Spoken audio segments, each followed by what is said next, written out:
Okay, so now that we have everything apart, this is what the plug will look like, and you can just get one of these at pretty much any hardware store.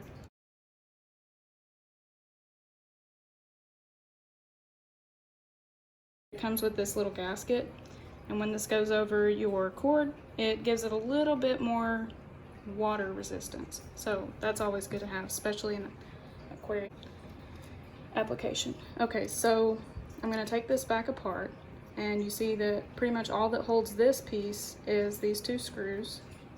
So I'm going to take those out now. Oh, let me explain what I was first step. Sorry. So basically, when I first got this plug, it was like this, which, as we all know, will not work with a typical United States outlet. And this is what we're going to. All right, so first step, you'll need a pair of wire cutters, or pretty much any kind of cutters will work, but I like these. You'll just snip that off as close as you can to the end. That way you're saving as much of the length of the cord as you can. Then you'll strip the wires back about maybe 1.25 inches.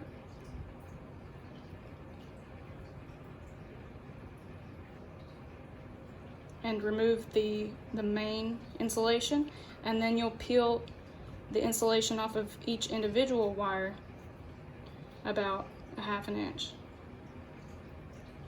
Okay, so now we're all caught up, and that's all in frame, and I can handle that.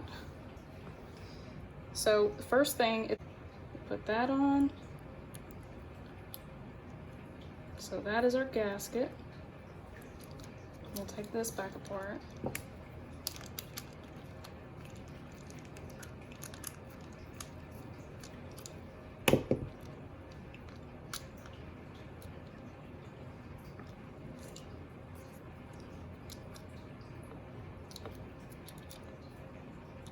There's 2 screws on the top to remove that. So now we take our cord, put it in here, kind of make sure that that gasket is seated. See how it's flush around the edges? Then we'll put it back together, but kind of loosely so that you can adjust the cord length as you need. But really with these, when you look on the inside, you don't need to have like a ton of cord in there, because it makes it to where you don't have enough room to put this piece back on, because this piece comes in and pushes down on the black cord. So if you'll actually look close, those pinch marks right there are where this piece right here closes on that. So you can see, just go ahead and get these screws started. Like I said, so you can still adjust here. Then you have your 3 wires.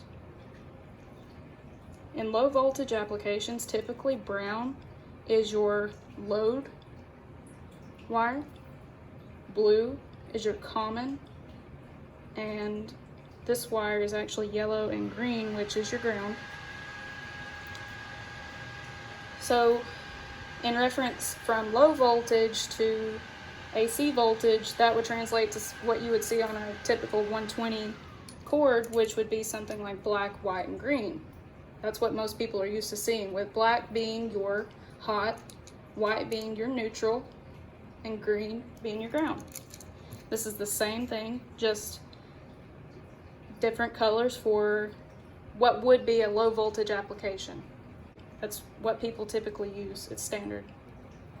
So it's labeled on the plug.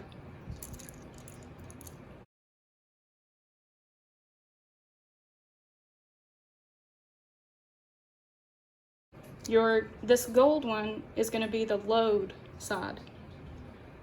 It's always like that. On this Chinese plug, you can actually see it's labeled with an L, so it's the same setup. Load, N for neutral, and that little mark right there is for ground. So we're going to start with the load.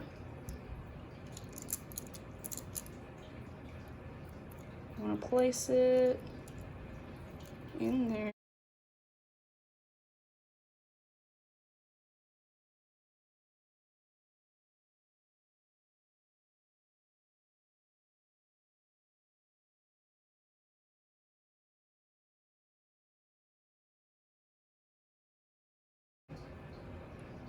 So now we're going to do the ground, and it's the same thing. Just push that in there. And from the side, you may be able to see that the copper wire goes all the way in.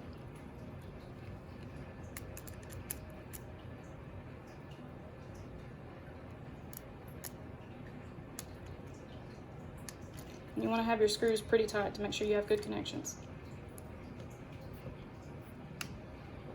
And then lastly, the neutral. Not that it really matters what order you put them in.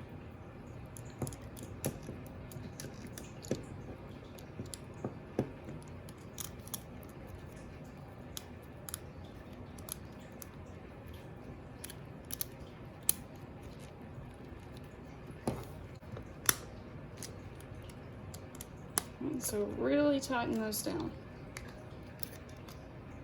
When you know you have really good connections.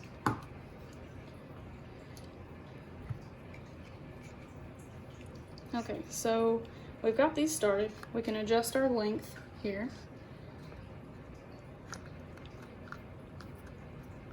So then we just push this thing together.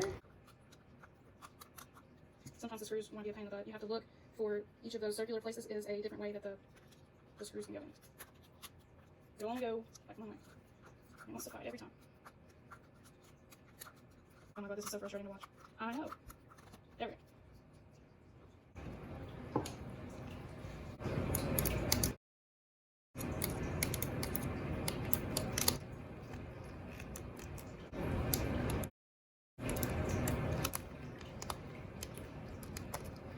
Okay, so now we have our connections here. And before we apply power to this, there is a way that we can double check and make sure that all of our connections are correct. That way we don't damage our power supply, and we can make absolutely sure that we did everything the right way.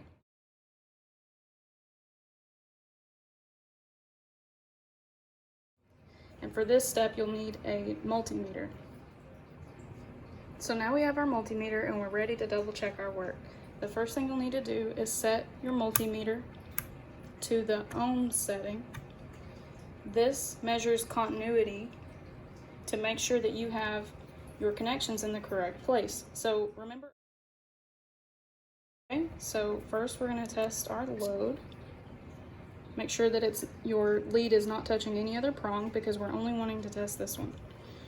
So we have that one on the load.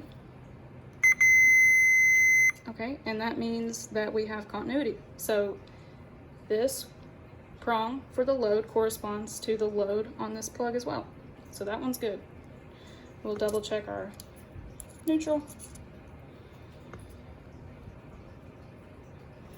And you'll see where it's labeled with an N here. That one also has continuity.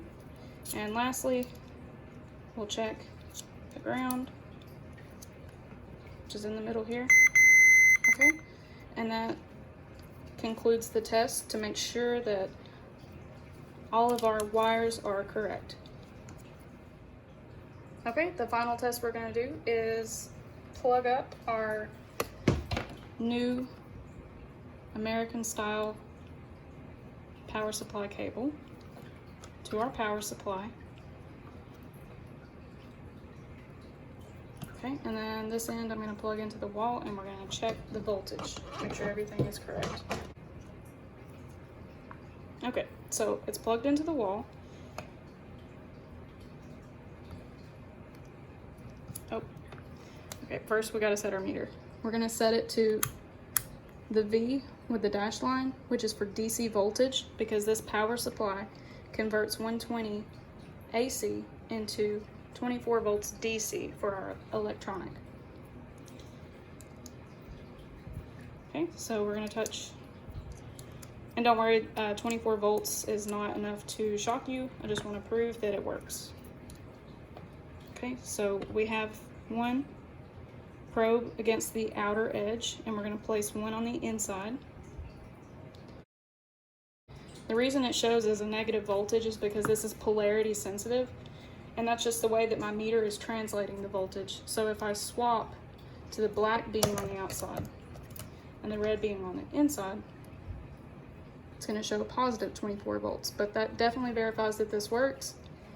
And I hope you guys enjoyed the video. If you want to show your support, go ahead and give this video a thumbs up, share it, and be looking for more videos. You're also invited to follow me on Instagram at Japecki Reefing, and it's going to be attached at the end of the video. Thank you.